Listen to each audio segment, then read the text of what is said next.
하나님의 성경이 결정될 때 정경이라고 하는 것이 있고요. 지금 우리가 보는 것은 정경입니다. 그리고 그 외에 많은 문서들이 있었지만은 정경으로 인정받지 못한 많은 것들이 외경이라고 하는 것으로 남아 있습니다. 그 외경의 내용을 보면 한 가지 재미난 이야기가 나오는데, 예수님께서 피곤해 지친 제자들에게 저 산 위에 올라가자. 그런데 너희들이 돌 하나씩 들고 산 위에 올라가자, 이렇게 말씀하셨습니다. 그래서 제자들이 다 각자가 자기가 원하는 돌을 하나씩 들고서 산 위에 올라가는데 얼마나 불평스러운지 몰라요. 아주 피곤하기도 한데 뭐하러 산에 또 올라가자고 그러시는가 라고 생각하는데, 베드로는 큰 돌을 들고 땀을 뻘뻘 흘리면서 올라갑니다. 그런가 하면은 대조적으로 가룟 요단은 뭐 돌이면 다 같은 돌이지, 그리고 지혜를 써서 자그만 조약돌 같은 거를 하나 들고서 올라갑니다. 올라가면서 가룟 요다가 베드로에게 말해요. 미련한 놈, 아니 돌은 다 똑같은 돌인데 뭘 그렇게 큰 돌을 가지고 낑낑대면서 땀을 흘리며 올라가는지 모르겠다고, 당신은 참 미련하다고 그렇게 얘기하는데, 베드로는 그의 말에 아무런 대꾸도 하지 않고 자기가 들고 가던 그 돌을 계속 들고서 끙끙대며 땀을 흘리며 올라갑니다. 참 가룟 유다는 지혜로운 사람 같았고 베드로는 미련한 사람처럼 보여지게 됐습니다. 산 정상에 올라가서 돌을 다 내려놓고 주님께서 기도하시기 시작했습니다. 땀을 닦아내면서 제자들이 그 기도를 받기 시작했죠. 거룩하신 하나님, 오늘 이 시간 하나님 제자들과 함께 산에 올라왔습니다. 이 시간에 때를 지나서 산에 올라왔는데 하나님 각자가 들고 온 모든 그 돌이 빵이 되게 해 주시옵소서, 이렇게 기도를 했습니다. 그랬더니 예수님의 기도가 끝나자마자 그들이 들고 온 돌이 다 빵으로 바뀐 거예요. 베드로는 뜯어먹어도 배가 불러도 그걸 다 뜯어먹어도 배를 그냥 부르게 먹었는데, 가룟 유다는 요만한 거 하나 입에다 탁 털어넣으니까 더 이상 먹을 것이 없었다고 그럽니다. 외경에 나오는 이야기입니다. 순종이 제사보다 낫고 수양의 기름보다 낫다라고 하는 말씀을 오늘 사무엘이 사울이라고 하는 사람에게 전해주는 책망의 말씀인과 동시에 오늘 우리들이 어떻게 살아야 하는지에 대한 말씀을 보여주면서, 오늘 종료주일입니다. 종료주일은 예수님께서 순종의 본을 보여주신 날입니다. 예수님께서 예루살렘 성으로 입성하셔서 십자가를 지시는 고난주간에 들어가게 되는데, 예수님께서 십자가를 지시기 전에 자기의 겟세마네 동산에 올라가서 땀방울이 핏방울이 되도록 하나님 앞에 기도 시작하셨습니다. 그리고 자기가 두려운 것, 온전한 인간으로서 걱정스러운 것을 하나님께 아뢰기 시작했죠. 하나님, 할 수만 있으면 이 잔을 내게서 옮겨주십시오. 땀방울이 핏방울이 되도록 온 몸부림을 지면서 그 짐을 지지 않아도 될 수 있으면 지지 않게 해달라고 기도했지만 아버지의 응답이 오지를 않습니다. 마지막 그는 하나님께 기도하기를 이렇게 기도합니다. 하나님이여, 내 뜻대로 하지 마시고 아버지의 뜻대로 하시옵소서. 그리고 십자가로 나아갔고 십자가 위에서 우리를 대속하여 죽어가시는 모습의 순종을 우리들에게 보여주고 있습니다.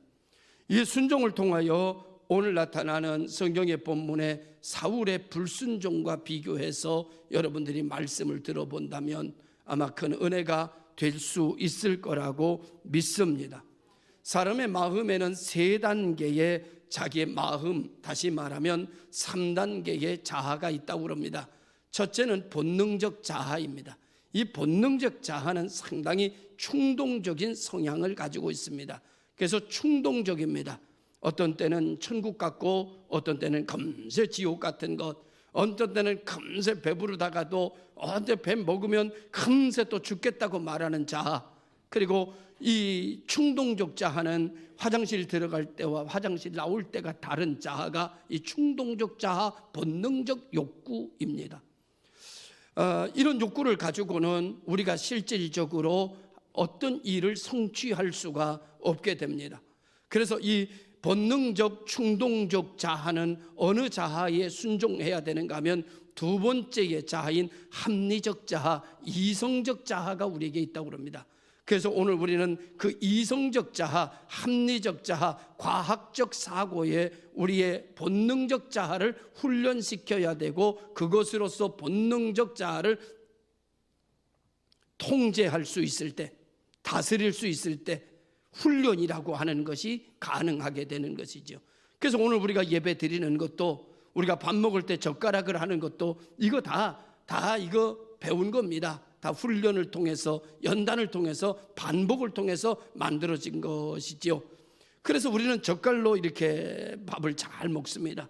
우린 젓갈로 밥알도 잘 셀 수 있습니다. 근데 외국 사람들은 훈련하지 않았기 때문에 젓갈을 주면은 막 이상하게 젓갈질을 해야 됩니다. 그래가지고 밥을 잘 못 먹습니다. 그들은 포크로 찔러서 먹어야 됩니다. 우리는 잘 섬겨서 먹습니다. 잘 섬겨서 젓갈로 잘 받들어서 이렇게 먹습니다. 그러니까 이 이성적 자아, 과학적 자아, 합리적 자아는 굉장히 우리의 삶을 만들어가는 데 있어서, 사회생활하는 데 있어서, 공동체 생활하는 데 있어서 절대적 필요라고 말씀을 드릴 수가 있습니다. 세 번째 자아는 이상적 자아입니다. 다시 말하면 종교적인 가치, 도덕적인 가치, 아니면 비전적 가치, 이런 데서 오는 양심적 가치, 이런 데서 오는 이상적인 세계를 바라보는, 이상적인 자기 인생을 바라보는 이상적인 자아가 있습니다. 이 세 가지의 자아가 잘 조화를 이루어서 본능적 자아와 합리적 자아와 이상적 자아가 위계 질서를 지키면서 하나 되어질 때에, 그럴 때에 훌륭한 인격이 만들어진다라고 볼 수 있습니다. 이러한 인격, 본능적 자아도 있고 이성적 합리적 자아도 있으나, 그러나 이 두 가지 모두가 다 하나님의 말씀인 이상적, 미래적 자기의 인생에 다스려지고 움직여질 때에 이것을 갖다가 우리는 합리적 이성, 훌륭한 이성, 격 있는 이성이라고 하는 말, 인격을 말할 수가 있게 되는 것이죠. 그런데 본능이 합리적 자아를 다스린다든지, 본능이 이상적인 것을 꺾어버린다든지, 그렇게 되면 이 사람을 우리는 인격적인 사람이라고 말하지 않습니다. 그래서 이 질서가 굉장히 중요하다는 말씀을 드리고, 이러한 부분에 있어서 순종은 새로운 세계를 보게 하고, 순종은 새로운 나라를 만들어가게 한다, 이렇게 말씀을 드릴 수 있습니다. 현대인들의 불행이 있습니다. 그리고 오늘날 많이 배운 사람 지성인이라고 하는데, 지성인들의 불행이 있습니다. 그것은 순종을 모른다는 것입니다. 오늘 이 시대의 젊은이들의 아픔이 있습니다. 그것은 순종을 모른다는 것입니다. 오늘 이 시대가 이렇게 잘 올 수 있었던 것은, 저희는 어렸을 때부터 옳든 그렇든 부모님에게 순종하는 것을 배웠습니다. 학교 가면 선생님들에게 순종하는 것을 배웠습니다. 선생님의 그림자는 밟아서는 안 된다라고 하는 교훈을 우린 늘 듣고 살았습니다. 선생님이 하는 모든 것은 우린 다 맞다고 생각을 하면서 살았습니다. 교회에 와서 우리는 목사님의 말씀은 하나님의 말씀이고, 목사님은 하나님이라고 생각하는 정도까지 그 권위로 우리는 순종하며 살아왔습니다. 오늘 이 순종이 오늘의 이 시대를 만들었습니다.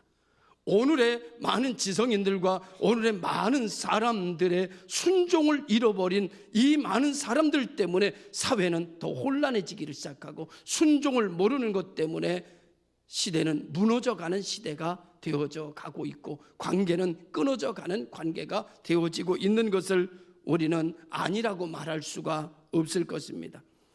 어쩌면 순종하면 죽는 줄로 압니다. 많은 사람들이 순종하는 사람은 힘이 없는 사람이고 무지한 사람이나 순종하는 걸로 그렇게 생각하는 것 같이 여겨질 때도 많습니다. 순종하면 자신이 없어지고 자기 자신이 없어지는 줄로 생각하는 것처럼 압니다.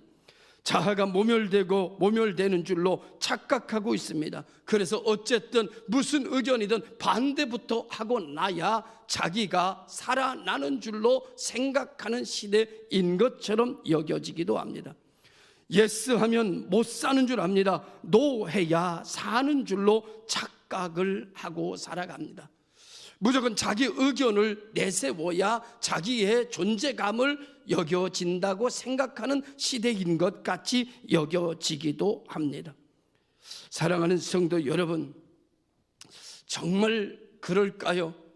그런데 성경은 뭐라고 말하는가 하면 순종이 제사보다 낫다고 말하고 있습니다. 순종을 우리가 배우지 못한다면 우리는 살 수가 없습니다. 순종을 배우지 못하면, 순종할 줄 모르면 구제불능입니다. 일생 동안 아니야, 난 못해, 안 돼, 아니야, 틀렸어 라는 얘기만 하고 살아간다면 이 세상은 지옥이 될 것입니다. 부모도 없고 선생도 없고 상사도 없고 이런 세상이 된다고 하면 질서는 곧 무너져 버리고 무질서가 만들어진 사회 속에는 폭동과 살인이 넘쳐나게 될 것이기 때문입니다. 사랑하는 성도 여러분, 순종을 굴욕적으로 받아들이는 사람, 그 사람은 체질적으로 문제가 있는 것입니다. 거역이 자유라고 생각하고 불순종을 통해서 자기 존재가 살아난다고 착각하며 살아가는 사람들 문제입니다. 사랑하는 성도 여러분, 철저하게 역행적으로 산다면 참 문제가 아닐 수가 없습니다. 그러면서도 사회 속에서, 직장 속에서 자기가 살아남기는 해야 되니까 겉으로는 순종하는 모습을 띠며 속으로는 그 일에 대해서 불평과 불만을 일삼으면서 살아간다면 그것은 하나님이 보실 때 순종이 아닙니다. 신학자 보네포 목사님은 이렇게 말했습니다. 믿는 자들만이 순종할 수 있고 순종할 수 있는 자만이 믿음을 갖게 될 것이다. 순종하면서 믿음이 생기고 순종하면 믿음을 배워갈 수 있다는 것을 잊지 말라고 이야기했습니다.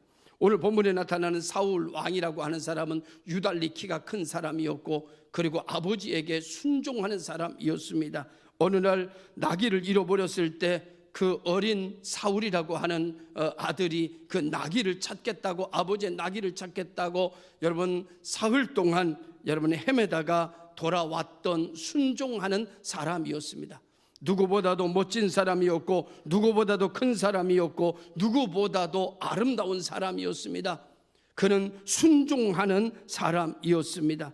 그런데 그는 스스로 작게 여기는 사람이었고 순종할 때는 스스로 작게 여기는 사람이었고 순종할 때는 그를 왕을 시킨다고 하니까 뒤쪽으로 가서 자기는 왕의 자격이 없다고 숨던 사람이었습니다. 그때는 하나님께서 그에게 은혜를 베푸시고 하나님 눈에 그가 귀히 보였고 하나님께서 그를 왕으로 세우실 만큼 하나님 마음에 합당한 자가 되었습니다. 그런데 왕이 되고 나서 그는 달라졌습니다. 하나님께서 아멜렉과의 전쟁을 통해서 아멜렉에 있는 양과 소와 짐승과 사람 모두를 다 진멸하여 죽이라고 말했습니다. 그리고 싸움에 나갔습니다. 그리고 승리했습니다. 그때 그는 하나님의 기념비를 세우기보다는 자기의 기념비를 세우는 왕이 돼버리고 말았습니다. 본문에서 진멸하라는 말씀이 나오는데 이거는 여러분 신학적인 굉장한 의미가 있기 때문에 여러분에게 말씀을 드려야 될 것 같습니다. 너는 남의 것을 취하라, 마음대로 죽여라, 그런 이야기가 아닙니다. 악한 아멜렉에 대한 하나님의 심판을 이야기하는 것입니다. 하나님께서 심판하시고 사울은 심판을 집행하는 집행관으로 하나님이 쓰신 것입니다. 이 전쟁은 하나님의 전쟁입니다. 이 전쟁은 사울의 전쟁이 아닙니다. 이 전쟁은 악을 향한 하나님의 전쟁이고 하나님께서 사울을 집행관으로 사용하셨을 뿐입니다. 그러므로 집행관은 자기의 감정을 개입해서는 안 되는 것입니다. 이것은 자기의 전쟁이 아니기 때문입니다. 이 전쟁은 하나님의 전쟁이고 악을 소멸하시고자 하는 하나님의 뜻이기 때문에 하나님의 뜻에 아멘 해야 합니다. 하나님의 뜻에 받들어 집행관으로 출발했으면 자기 생각, 자기 판단, 자기 윤리, 자기 도덕, 자기 상식 필요 없습니다. 하나님 뜻대로입니다. 하나님 뜻에 아멘입니다. 내가 생각할 때는 이게 더 좋고 소용없습니다. 자기의 전쟁이 아닙니다.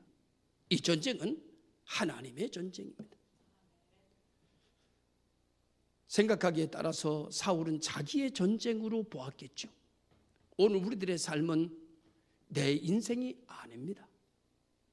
하나님의 뜻을 이루어가는 인생입니다. 내 마음대로 내 생각과 내 삶을 통해서 만들어진 가치관을 하나님의 명령에 개입하고 섞어서 하나님의 말씀에 순종하는 것은 불법입니다. 그것은 하나님보다 나를 더 높이는 결과를 가져오고 하나님의 말씀에 내 의견을 집어넣는다는 것 자체는 하나님의 의견보다 내 의견이 더 위대하다는 착각을 불러오게 하는 불경건이며 불순종입니다.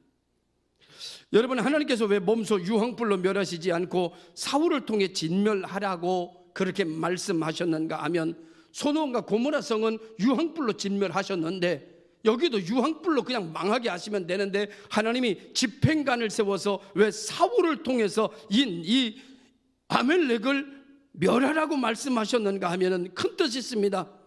너도 우상을 섬기면 이와 같이 된다는 걸 보라는 겁니다. 아주 유명한 것입니다. 아주 위대한 말씀입니다. 하나님은 오늘 이 아멜렉과의 전쟁에서 사울이 왕으로 오래 유지되기를 원하셨습니다. 그가 악을 행하는 길로 가지 않게 하시기 위하여 하나님 몸소 그의 눈앞에 악이 멸하여지고 악을 용납하지 아니하시는 하나님의 모습을 경험하게 하셨습니다. 이것은 생활을 통한 강한 하나님의 교훈이며 강한 하나님의 말씀입니다. 너도 이와 같이 될 것이다. 아주 무서운 말씀이 아닐 수가 없습니다. 오늘 우리가 살아가는 가운데 여기저기에 많은 어려운 일들과 환난을 당하거나 저주받은 사람들을 보게 됩니다. 우리는 기억해야 됩니다.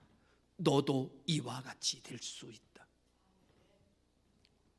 우리는 중환자실에서 산소호흡기를 끼고 오늘 내일을 기다리는 사람을 보게 됩니다. 우리는 마음에 기억해야 됩니다. 나도 이와 같이 될 수 있겠구나. 내 건강이 영원하지 않을 수도 있겠구나. 지금의 이 모습이 내일도 유지되지 않을 수 있겠구나라고 하는 것을 하나님은 우리에게 보여주시고 삶을 통해서 들려주시는 메시지라고 믿으시기를 바랍니다. 내가 잘나서 내 능력이 있어서 오늘 전쟁을 맡겨주신 것이 아닙니다. 진멸하라면 진멸할 것입니다. 그런데 여기 조금이라도 내 생각이 따라서는 안 되는데 자기 생각을 집어넣은 것이 사울의 실수입니다. 사울이 사무엘과 이야기하는 모습을 보면 왜 순종하지 않았느냐고 그러니까 백성이 두려워서 순종하지 않았다고 합니다. 백성이 양떼를 살려가자고 해서 살렸다는 겁니다. 백성이 좋은 양떼를 구별하여 하나님께 제사하자고 해서 했다는 것입니다. 말도 안 되는 얘기입니다. 하나님에게 핑계가 통할 줄로 생각한다는 건 오산입니다. 핑계가 하나님에게는 통하지 않습니다. 자기 생각대로의 순종은 하나님 모독입니다. 자기의 논리와 자기의 가치와 자기의 이론을 집어넣어서 말하는 하나님의 일에 대한 것은 반역입니다. 하나님께 정면으로 거역하는 신앙입니다. 하나님께 버림을 받을 수밖에 없는 것이죠. 뿐만 아니라 13장 8절로 돌아가면 어떤 내용이 나오는가 하면 블레셋과의 전쟁이 나오는데 블레셋이 정말 많은 군대를 이끌고 이스라엘을 쳐들어옵니다. 사울이 자기의 군대를 추스려 가지고 나아갔는데 그 블레셋 군대하고 태반도 되지 않습니다. 큰일 났습니다. 이제 하나님 앞에 제단을 쌓아서 하나님 앞에 제사를 드리고 하나님이 나가서 싸우라고 하면 이제 나가서 싸워야 됩니다. 그런데 제사를 집례해야 할 사무엘 목사님이 오시지를 않습니다. 하루를 기다려도 오지 않습니다. 이틀을 기다려도 오지 않습니다. 여러분, 군대 안에서는 이런 말 저런 말이 솟아나고 웅성웅성거리는 소리가 나고 두려움에 사로잡히기를 시작하고 막 난리가 나기를 직전입니다. 여러분, 사울이 이렇게 생각합니다. 제사 지내는 거 보니까 뭐 그렇게 어렵지도 않더만 뭐 내가 하면 되지 뭐. 그리고 자기가 제사를 집례해 버렸습니다. 이래가 지나고 난 이후에 사무엘 선지자가 나타났습니다. 그리고 사무엘 선지자가 사울을 책망하기를 시작합니다. 그 책망이 무엇인가 하면 이 말입니다. 당신이 왕이면 왕의 일만 하라입니다. 당신이 왕이면 왕의 일만 하라. 당신이 왕이면 왕의 일만 하라입니다. 당신에게 제사를 드리는 제사장 직분을 하나님은 주신 일이 없다는 겁니다. 하나님의 뜻이면 하루를 기다려야 됩니다. 100일이라도 기다려야 됩니다. 1000일이라도 기다려야 됩니다. 하나님의 뜻이면 기다려야 합니다. 내 생각의 조급함이 하나님의 뜻을 거스려서는 안 됩니다. 사랑하는 성도 여러분, 사무엘이 유명한 말을 합니다. 당신이 하나님의 말씀을 버렸으므로 하나님도 당신을 버렸나이다. 사랑하는 성도 여러분, 당신이 하나님 앞에 순종하는 것을 버리고 당신이 하나님이 하시는 말씀대로 순종하지 않고 당신의 의견을 넣어 말씀을 바꾼다면 하나님은 당신을 버릴 것입니다. 왜냐고 하면 당신은 하나님보다 높아지는 결과를 가져온 것이니까. 하나님의 말씀이 부족하다고 여긴 것일 테니까. 여기서 사울이 유명한 말을 합니다. 내가 하나님의 말씀과 당신의 말에 범죄하였나이다. 사랑하는 성도 여러분, 오늘 성경에 중요한 겁니다. 하나님의 말과 선지자의 말에 내가 범죄하였나이다. 선지자의 말을 들었으면 하나님의 말을 들은 겁니다. 하나님의 말을 들을 마음이 있는 사람은 선지자의 말을 듣습니다. 하나님의 말을 듣지 않는 사람은 선지자의 말을 듣지 않습니다. 선지자의 말을 듣지 않는 사람은 곧 하나님의 말씀을 듣지 않는 자입니다. 사랑하는 성도 여러분, 오늘 사울은 이렇게 버림을 받게 되었습니다. 그런가 하면 호산나 찬송을 부르던 많은 그 길을 걸어갔던 예수님은 십자가 위에 달려서셔서 전적으로 하나님 앞에 번제가 되어 순종함으로 그는 만왕의 왕으로 등극하고 있고 오늘 우리들의 구세주가 되는 모습을 보게 됩니다. 십자가에 죽는 모습을 볼 때에 가룟 유다의 마음에 들지 않았을 것입니다. 사람들이 기다리는 메시아의 욕구에 충족되지 않았을 것입니다. 사람들의 생각하는 것에 미치지 못했습니다. 부족했습니다. 그러나 그렇게 생각하는 사람들의 온전하다고 생각하는 말씀을 따라갔다면 구세주는 없습니다. 하나님의 말씀보다 백성의 말을, 하나님의 말씀보다 내 이익을, 하나님의 말씀보다 그 어떤 것을 더 먼저 생각한다면 나 외에 다른 신을 섬기지 말라고 하시는 말씀에도 위배되는 것일 것입니다. 오늘 우리 모든 성도들이 다 함께 주여, 하나님이 말씀하시는 대로, 하나님이 뜻하시는 대로, 선지자가 선포하는 대로 순종하며 나아가겠나이다. 순종할 때에 제사보다 나은 역사가 일어나게 되고 하나님께서 그의 삶을 롱런으로 너는 청직이다. 주님 말씀하십니다. 너는 이 전쟁의 집행관이지 네 전쟁이 아니야. 내가 시키면 시키는 대로 순종할지니라. 너는 청직이니라. 내 것이 아니야 라고 성경은 우리에게 말씀하고 있습니다. 오늘 우리는 하나님의 것을 가지고, 하나님의 뜻을 가지고, 하나님의 말씀을 가지고 옳다 그르다, 된다 안 된다, 맞다 틀리다, 세상에서 살아가는 세상 사람들과 만들어 놓은 윤리와 도덕적 가치관을 가지고 하나님의 말씀에 대입하며 윤리적으로 말합니다. 도덕적으로 말합니다. 상식적으로 말합니다. 안 된다는 겁니다. 안 되긴 뭐가 안 됩니까? 하나님이 된다면 되는 거지. 하나님이 된다면 되는 겁니다. 전체 사람이 다 안 된다고 말해도 하나님이 나의 결론입니다. 우리는 하나님의 뜻을 따릅니다. 하나님의 뜻을 따를 자는 여기 남아라는 겁니다. 할렐루야. 하나님의 뜻을 따를 자가 필요합니다. 당신의 윤리적 기준이 필요 없습니다. 그거는 사람들하고 살아갈 때 논하십시오. 당신의 상식을 얘기할 자리가 아닙니다. 당신의 상식은 당신의 삶 속에서 얘기하십시오. 교회에서는 하나님의 말씀을 말하십시오. 하나님의 뜻을 말하십시오. 하나님의 감동을 말하는 것이 되어야 될 줄로 믿습니다. 사울은 불신앙에 빠졌습니다. 자기 교만에 빠졌습니다. 자기 변명에 빠졌습니다. 그러나 사울은 자기 교만에 빠졌는지 자기가 모릅니다. 이게 왜 불순종인지 자기는 모릅니다. 왜? 자기가 볼 때 오르니까. 자기가 모를 때 오르는 건 신앙이 아닙니다. 하나님이 보실 때 오라야 신앙입니다. 할렐루야. 이사야서 11장에 보면 자기 지혜로 나가는 행위, 자기 뜻대로 하는 모든 일은 하나님 앞에 아무런 의미도 없다고 말해주고 있습니다. 여러분, 장례식에 가보면 유독히 슬피 우는 자식들이 있습니다. 장례식을 집례하다 보면 장례를 집례하지 못할 정도로 관을 붙들고 오열하는 동생이 있습니다. 오열하는 자식이 있습니다. 99% 불효자입니다.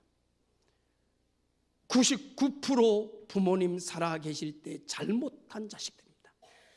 99% 망자가 형이면 형에게 못된 짓 한 동생입니다. 자빠지고 울고 까무러치도록 난리치는 자식 99% 불순종하고 불효자입니다. 효자는 부모님 시신 나가는 길에 그렇게 경동망동하지 않습니다. 아무리 슬픔이 와도 효자는 절제할 줄 압니다. 아무리 고통스러워도 자기를 다스릴 줄 압니다. 효자는. 이 장례 절차, 부모님의 장례 절차가 어떻게 진행돼야 되는지를 알고 자기를 통제할 줄 압니다. 자기를 통제할 줄 알았기 때문에 부모에게 효도할 수 있는 겁니다. 자기를 통제하지 아니하고 본능적 자아에 충실한 사람은 가정에서도 문제합니다. 본능에 충실한 사람, 감정이 다스리는 사람, 교회에서도 문제입니다. 이 나라에서도 문제입니다. 직장에서도 문제입니다. 오늘 우리는 진정한 나를 하나님 앞에 무릎 꿇치는, 말씀 앞에 내 의견을 내려놓게 하시는 예수 그리스도의 십자가의 순종을 배우는 역사가 일어나야 될 줄로 믿습니다. 여러분, 순종도 훈련입니다. 예수님께서 작은 일에 충성했으니 큰 일을 맡긴다고 하셨습니다. 작은 일에 순종하는 버릇이 있어야 순종하다 보니까 엄청난 일에도 순종할 수 있고, 믿음으로 살다 보니까 큰 축복에도 믿음으로 응답하고 믿음으로 역사를 만들 수 있게 되는 것입니다.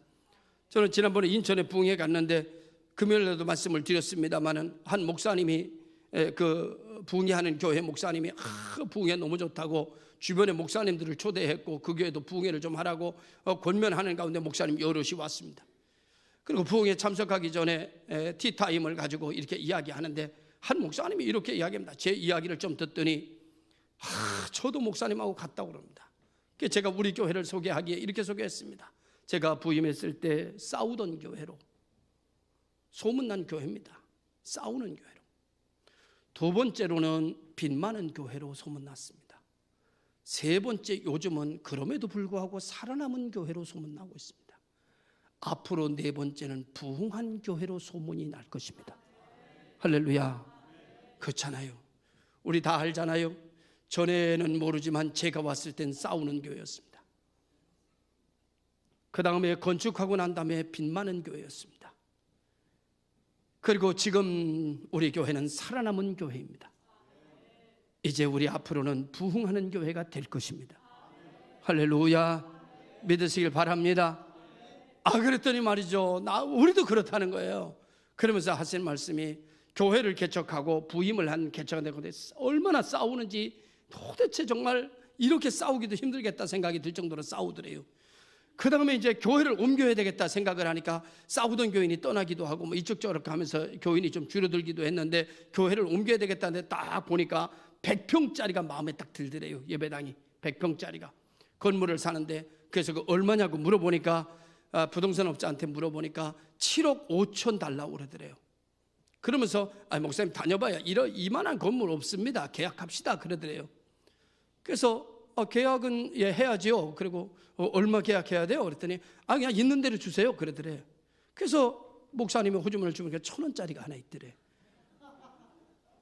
그래서 1,000원짜리를 주면서 내가 이거 오늘 심야기도 안 나온 사람들한테 안 알려주려고 그랬던 건데, 내가 지금 하나님 알려주라고 그러니까 알려주는 거예요. 이거 딱 내밀면서 계약하자고 그랬더니 이게 1,000원밖에 없는데 계약 가능하겠냐 그랬더니 그 사람도 물건이지 가능하다고 그러더래요. 그래서 1,000원을 놓고 계약을 썼대요. 계약을 썼고 난 다음에 그 부동산 업자가 집에 가가지고 막 부인한테 막 호되게 야단을 맞았답니다. 이 계약을 이따위로 써가지고 오느냐고 말이지. 이 목사님은 그 계약을 쓰고 1,000원 계약을 쓰고 하나님을 바라봤답니다. 하나님, 이제 예배당 100평짜리를 건물을 계약했습니다. 하나님께서 도와주시옵소서. 그리고 기도를 하고 집에 왔더니 옆에 교회가 부흥회를 한다고 이렇게 교인들 데리고 왔으면 좋겠다고 얘기를 하더래요. 그래서 교인들을 이렇게 한 10명 정도가 모이더래. 그래서 교인들을 데리고 그날 저녁 부흥회를 갔대요. 그랬더니 강사가 얼마나 헌금을 하라고 떠드는지 그 교회 교인은 다 시험이 들었대. 그런데 하나님께서 역사하시니까 얻어먹으러 간 이 사람들은 은혜를 받았답니다. 그래가지고 끝나고 그 다음 주일날 오는데, 사실은 제가 하나님 앞에 헌금하기로 했는데 내가 아직까지 못 드린 게 있다고 500만 원을 두고 가져왔대. 어떤 사람은 내가 11조를 그동안 한 10년 동안 못 냈는데 그거 몽창 다 모아서 가져왔다 그러고 몇 천만 원을 가져왔대. 이렇게 모이기를 시작하니까 기본 금액이 되고 그 다음에 건물로 담보해서 7억 5천짜리 건물을 얻어서 지금 전세해서 지금 사가지고 7억 건물 5천을 사가지고 지금 예배당을 하고 있다고. 1,000원 가지고 받은 은혜요 그러더라고. 그래서 부흥회는 당신이 해야겠구만. 전 큰 은혜를 받았습니다. 그러면서 제가 거기서 하나님께서 제게 주신 말, 그 이야기 중에 하나님이 제게 하신 말씀이 있어요. 이 말씀입니다. 오늘 우리가 어떤 일을 하려고 할 때에 사람은 자기가 가지고 있는 능력의 한계에 머무르지만 1,000원을 붙들든 10,000원을 붙들든 자기의 최선을 붙들고 하나님의 이름을 믿음으로 부르면 하나님은 그가 무엇을 하는 일에 있어서 쓸 금액이 얼마인지를 계산하고 계신다는 거예요. 붙들고 병원에도 가지 못해서 하나님 진통제 하나 놓고 암병 놓고 기도하면 하나님은 진통제 하나를 보시는 것이 아니라 그가 암이 고쳐져야 된다는 것을 보고 계시는 분이에요. 할렐루야. 믿으시길 바랍니다. 이 믿음은 위대한 거예요. 이 믿음은 그러므로 세상의 계산기의 계산으로는 나오지 않는 것입니다. 누가 1,000원 하나로 7억 5천짜리 계약을 쓸 믿음이 있으십니까? 당신이 돈이 없는 게 아닙니다. 당신이 약을 먹지 않아서 건강하지 않은 게 아닙니다. 당신의 문제가 풀어지지 않는 것은 당신이 당신의 한계에 머물러 있기 때문입니다. 당신이 작은 것을 붙잡고라도 하나님의 이름을 부르며 온전히 그를 신뢰한다면 1,000원으로 7억 5천을 만들고 7억 5천으로 750억을 만드는 역사가 일어나게 된다는 것을 저는 이번 성회에 가서 은혜를 받고 왔습니다.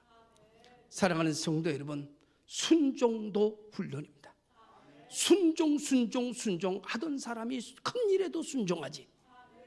제가 그 교회 가서 그 교회 목사님에게 제가 한 가지 훈수를 두고 온 게 있어요. 목사님, 그저 교인들 헌금 훈련도 하지 않고 그냥 이 다음에 큰일 할 때 한 번에 헌금하지, 그냥 헌금 또 하고 또 한 번에 하지, 한 번에 하지. 한 번에 절대로 못합니다. 훈련되지 않은 사람은 헌금 못합니다. 훈련되지 않은 사람은 헌신 못합니다. 작은 일에 헌신 하는 사람이 큰 것에도 헌신하고, 작은 일에 하나님 앞에 물질을 드려본 사람이 큰 일에도 물질 드립니다. 캐터링 목사님이 아멘 하시더라고요. 저 그랬어요, 교인들한테. 이 교회 다 마음에 드는데 한 가지 마음에 안 든다고. 목사님 목회를 다 배우고 싶은데 한 가지 배우고 싶지 않은 게 있다. 그거는 자기 생각대로 교인들이 상처받을까 봐 자기 나름대로 결정한다는 거예요. 제가 그러면서 이렇게 말했습니다. 목사의 사명은 선포하는 데 있고, 하나님의 사명은 역사하는 데 있고, 성도들은 순종하고 복받는 데 사명이 있다. 할렐루야. 듣든지 아니 듣든지. 그랬더니 하는 말이, 왜 교인들 다 나가면 어떻게? 다 나갈 교인은 그러지 않아도 나갑니다. 다 나갈 교인은 아무리 잘해도 때가 되면 나가. 바람에 밀려 요동하는 물결 같아. 바람이 불면 여러분 알곡이 아닌 쭉정이는 날아가게끔 되어 있습니다. 날아갈 사람 때문에 알곡들이 복받는 일을 가리키지 않아서는 안 된다. 물질 심은 데 물질 나고, 여러분 봉사 심은 데 건강 나고, 할렐루야. 하나님의 놀라운 역사를 체험하는 순종이 제사보다 낫다고 하는, 오늘 기꺼이 하나님의 뜻에 순종하려고 나귀를 타고 예루살렘으로 입성하시고 십자가로 나아가시는 주님처럼, 오늘 우리도 내 생각대로, 내가 생각할 때는, 내가 볼 때는 이건 아니고, 내가 생각해보면 이렇고 저렇고 다 던져버리세요. 그리고 하나님의 뜻을 붙잡으세요. 그리고 나아가는 고난주간이 되시기를 주님의 이름으로 축원합니다. 기도하겠습니다.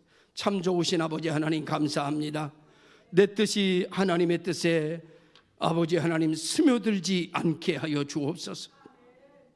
본능적 자아가 합리적 자아를 이기면 망합니다. 합리적 자아가 이상적 자아를 이기면 망합니다.